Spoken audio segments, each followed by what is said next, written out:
जय यीशु की। आओ हम दुआ करें। सर्वशक्तिमान प्रभु, हम इस सुबह की वेला में आपके सामने उपस्थित हैं। हम संपूर्ण मन से आपकी बढ़ाई करते हैं, क्योंकि आप हर समय हमारी रक्षा करते हैं। जैसी भी परिस्थितियां हों, आप हमारी सहायता करते हैं।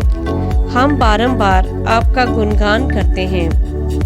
आज हम पवित्र बाइबल से पढ़ते हैं राजाओं का पहला ग्रंथ, अध्याय 3, पद संख्या 16 से 28। एक दिन 2 वेश्याएं राजा के सामने उपस्थित हुई। पहली स्त्री ने कहा, महाराज, मैं और यह स्त्री एक ही घर में रहती हैं। यह घर में ही थी जब मुझे एक बच्चा हुआ। मेरे प्रसव के 3 दिन बाद इस स्त्री को भी एक बच्चा हुआ। हम एक ही साथ रहती हैं और हमारे साथ घर में कोई दूसरा नहीं था, केवल हम दोनों घर में थी। अब रात को इसका बच्चा मर गया, क्योंकि यह उस पर लेट गई थी। आधी रात को उठकर वह मेरे बच्चे को मेरे पास से उठा ले गई। जब मैं आपकी यह दासी सोई हुई थी और उसे अपनी गोद में रख लिया, फिर यह अपने मृतक बच्चे को मेरी गोद में रख गई। जब मैं सवेरे अपने बच्चे को दूध पिलाने उठी तो मैंने देखा कि वह मरा पड़ा है। लेकिन जब अधिक प्रकाश हो जाने पर मैंने उसकी ओर ठीक से देखा तो मालूम हुआ कि यह बच्चा नहीं मरा है, मेरा नहीं है। इस पर दूसरी स्त्री कहने लगी, नहीं, मेरा बच्चा जीवित है, तुम्हारा बच्चा मरा है।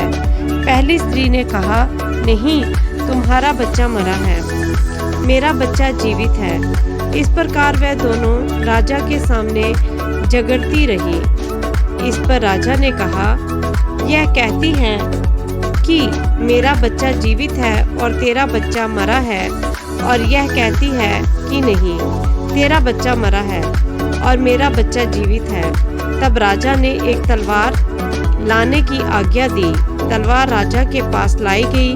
तब राजा ने आदेश दिया, इस जीवित बच्चे के 2 टुकड़े कर दो, और एक टुकड़ा इसको दो और दूसरा उसको। जिस स्त्री का बच्चा जीवित था, उसका हृदय वात्सल्य से भर गया और उसने राजा से कहा, महाराज, जीवित बच्चे को उसको दे दीजिए, उसका वध मत कीजिए। परंतु दूसरी स्त्री ने कहा, नहीं, वह ना मेरा रहे ना तेरा, उसके 2 टुकड़े कर दो।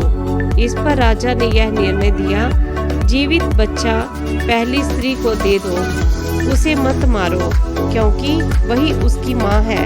जब सारे इस्राएल में राजा का यह निर्णय सुना तो लोग आश्चर्यचकित हो उठे, क्योंकि उन्होंने देखा कि राजा में न्याय करने की ईश्वरीय प्रज्ञा है। धन्यवाद प्रभु जी आज के वचन के लिए। प्रभु जी, आपने राजा सुलेमान को बुद्धि दी और वह दुनिया का सबसे बुद्धिमान राजा बना। प्रभु जी, आप ही सब कुछ प्रदान करने वाले प्रभु हैं। आज हम प्रार्थना करते हैं सब बच्चों के लिए। सब बच्चों को स्वस्थ रखिए, सबको अक्ल बुद्धि प्रदान कीजिए और सब बच्चों की पढ़ाई फिर से शुरू हो जाए।